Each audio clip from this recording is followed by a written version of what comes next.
Hello बच्चों, कैसे हो। आज का हमारा टॉपिक है रेशनलाइजेशन, जो कि हमारे कल रैशनल नंबर के टॉपिक में बीच में रह गया था। तो हमारे यहाँ दो ही टॉपिक रहते हैं, एक तो रेशनलाइजेशन और एक बार फॉर्म को P अपॉन क्यू के रूप में बदलना। दोनों आज हम करेंगे। ज्यादा समय न लेते हुए मैं अपना क्वेश्चन स्टार्ट करता हूँ। रेशनलाइजेशन कब होता है और कैसे होता है वो हम आपको दोनों बताएंगे।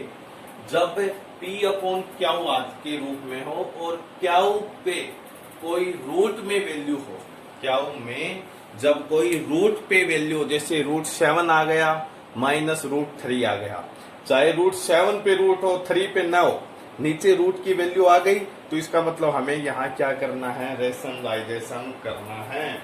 जब P नीचे रूट की वैल्यू आ जाती है तब हमें यहाँ रेशनलाइजेशन करना होता है।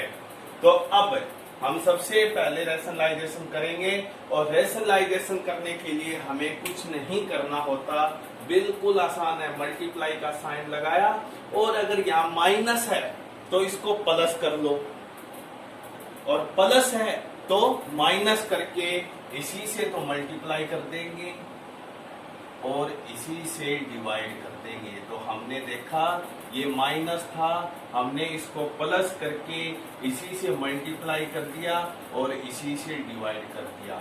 कई पूछेंगे जी मल्टीप्लाई और डिवाइड दोनों इकट्ठा क्यों किया, तो याद रखना मैथमेटिक्स में कभी भी अगर हम प्लस करते हैं तो उसकी जगह हमें माइनस भी करना पड़ेगा।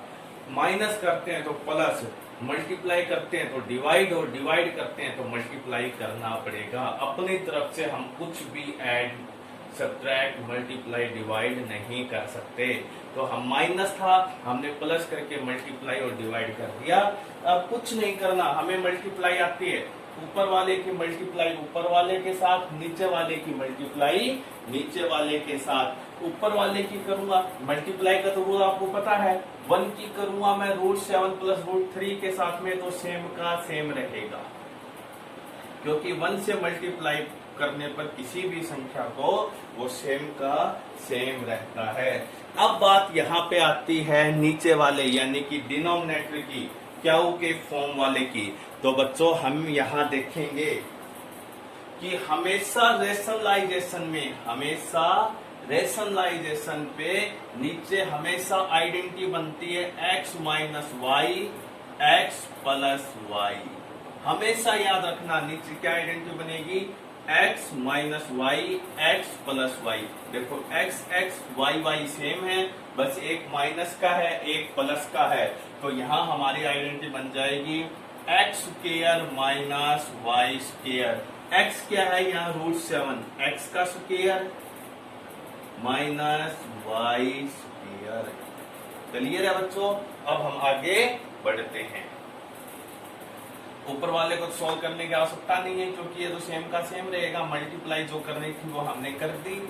अब देखो √7 का स्क्वायर, तो स्क्वायर से स्क्वायर रूट क्या हो गया, कैंसल। कितना बच गया 7 माइनस, यहाँ भी स्क्वायर से स्क्वायर रूट क्या हो गया, कैंसल, -3।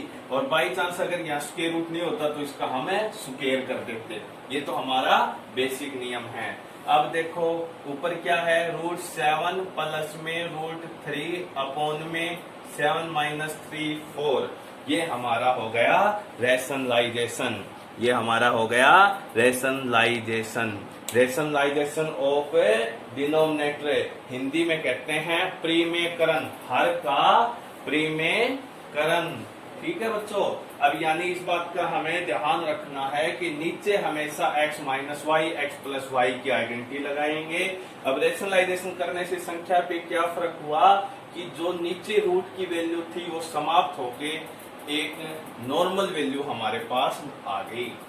अब एक मेन क्वेश्चन आते हैं जिसके हम 2 एग्जांपल लेंगे और जिससे हमारा फर्स्ट चैप्टर 9th क्लास का कंप्लीट हो जाएगा। लेकिन जो मैंने रेशनलाइजेशन टॉपिक समझाया है वो हमारे 6th 7th 8th तीनों क्लास में काम आएगा। लेकिन अब आगे वाले जो क्वेश्चन मैं आपको समझा रहा हूँ वो सिर्फ 9th और इससे ऊपर वाली क्लास में ज्यादातर यूज होते हैं। तो इसके अंदर जो हमारा क्वेश्चन है वो है इसने एक संख्या दे दी जिस 0.6 बार, 0.6 बार। हम यहां देखेंगे 6 के ऊपर बार आने से, 6 के ऊपर बार आने से ये क्या है, एक रेशनल नंबर है, परिमेय संख्या है, जो कि कल की वीडियो में मैंने अच्छे तरीके से बताया था। लेकिन इस परिमेय संख्या क्या होती है, जिसको हम P अपॉन क्याउ के रूप में लिख सकें और क्याउ नॉट इक्वल 0 हो, जिसको हम P अपॉन क्याउ के रूप में लिख सकें। तो अब इस संख्या को हमें P अपॉन क्याउ के रूप में लिखना है, इस संख्या को हमें P अपॉन क्याउ के रूप में व्यक्त करना है। तो हमें कुछ नहीं करना, इस संख्या को हम मान लेंगे x के इक्वल। किसमें मान लेंगे, x के इक्वल। तो अब देखो 0.6 बार, इसका मतलब हो गया कि ये 6 बार बार आएगा, मतलब 6 बार बार आता रहेगा। कब तक आएगा वो हमें नहीं पता, इसलिए मैंने क्या किया, इसको 0.6 बार को 0.6 फिर 6 लिख के बार लगा दिया।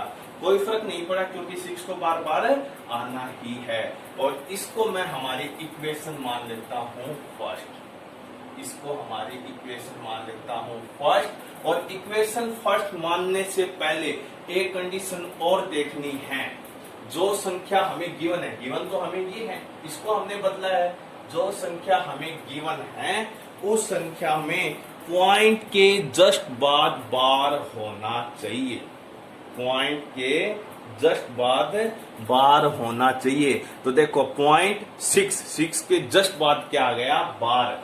अगर जस्ट बाद बार नहीं है तो हमें सबसे पहले इक्वेशन फर्स्ट नहीं मानेंगे और पॉइंट के जस्ट बाद बार लेके आएंगे। लेकिन यहाँ बार है तो हम आगे वाले स्टेप पे चलते हैं। अब हमें क्या करना है, multiply the equation first, multiply the equation first by, अब किससे करेंगे, पहले तो आपको ये समझ में आ गया होगा कि इक्वेशन फर्स्ट कब मानेंगे, इक्वेशन फर्स्ट तब मानेंगे जब पॉइंट के जस्ट बाद बार आ जाए। ठीक है, इक्वेशन फर्स्ट मान ली।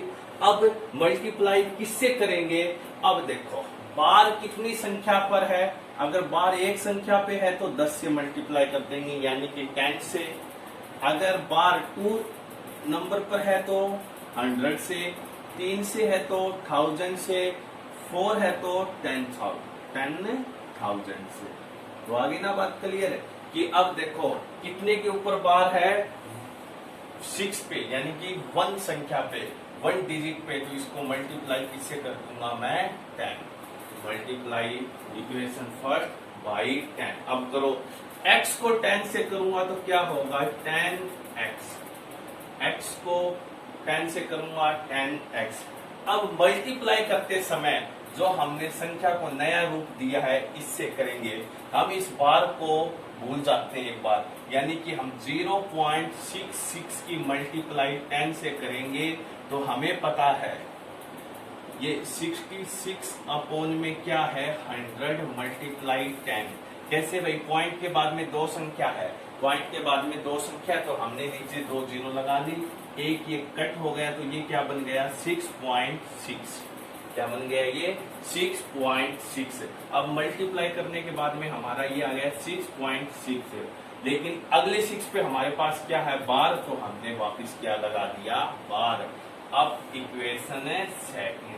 अब मल्टीप्लाई करने में मैं ज्यादा टाइम वेस्ट नहीं करूंगा क्योंकि अगर 9th क्लास में हो तो आपको मल्टीप्लाई आनी चाहिए। अब क्या करना है, हमेशा 2 इक्वेशन बनेगी। अब करना है सब्ट्रैक्ट,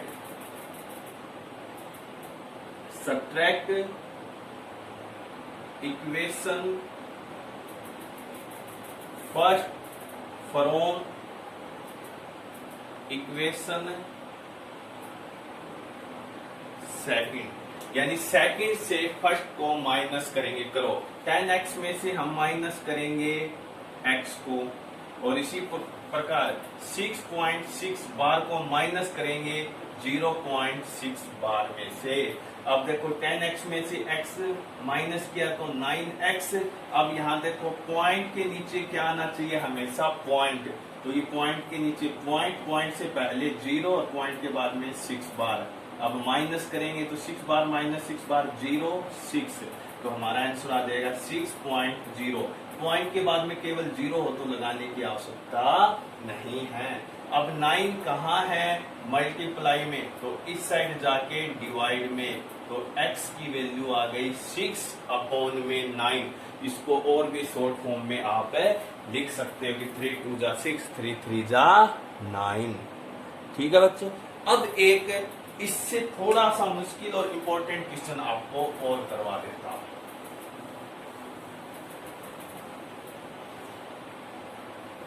0.47 बार, 0.4 और बार किसके ऊपर है, 7 के। आसान है, कोई मुश्किल क्वेश्चन नहीं है, बस हमें ध्यान रखना है जो मैंने आपको बातें बताई है। इसका सेकंड क्वेश्चन है कि x इक्वल 0.7 बार।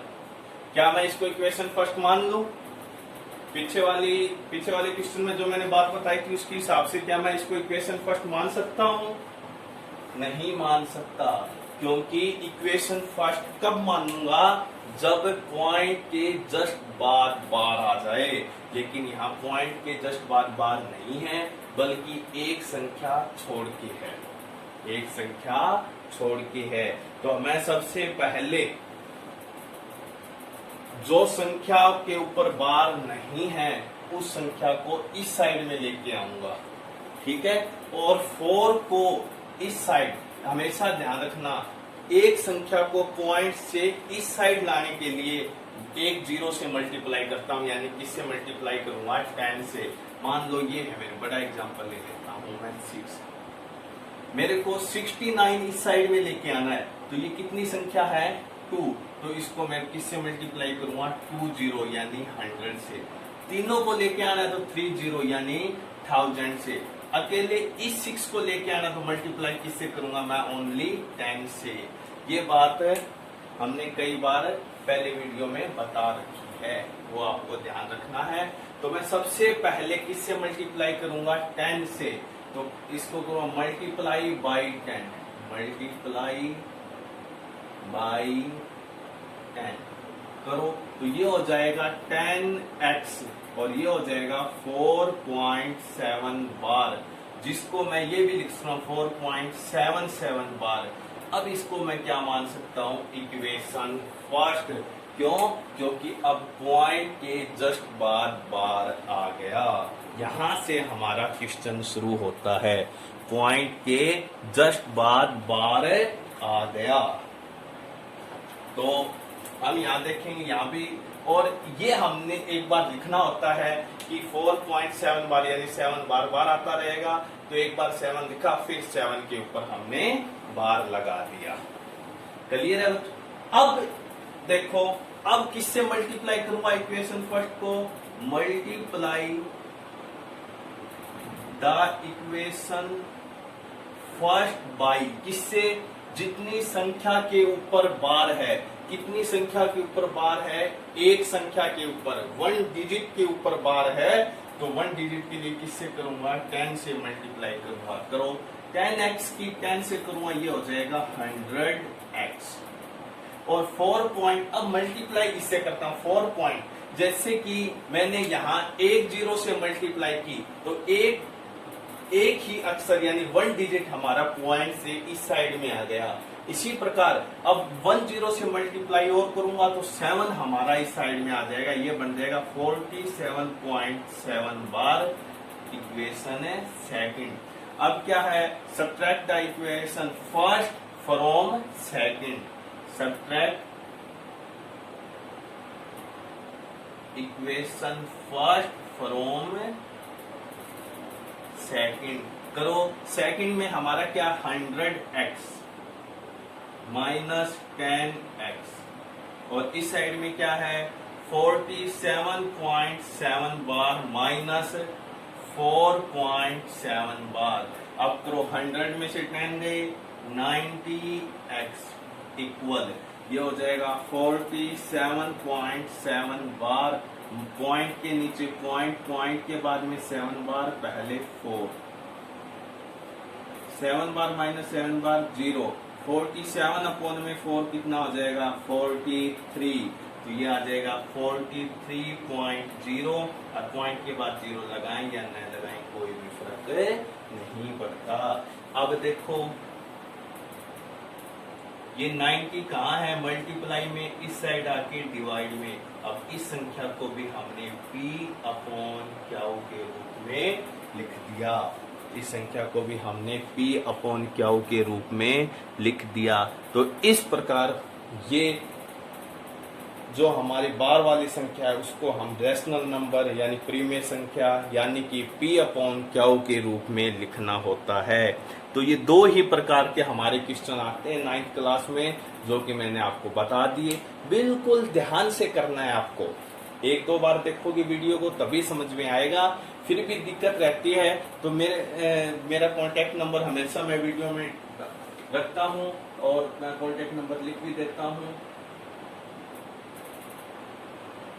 8708829265 संदीप।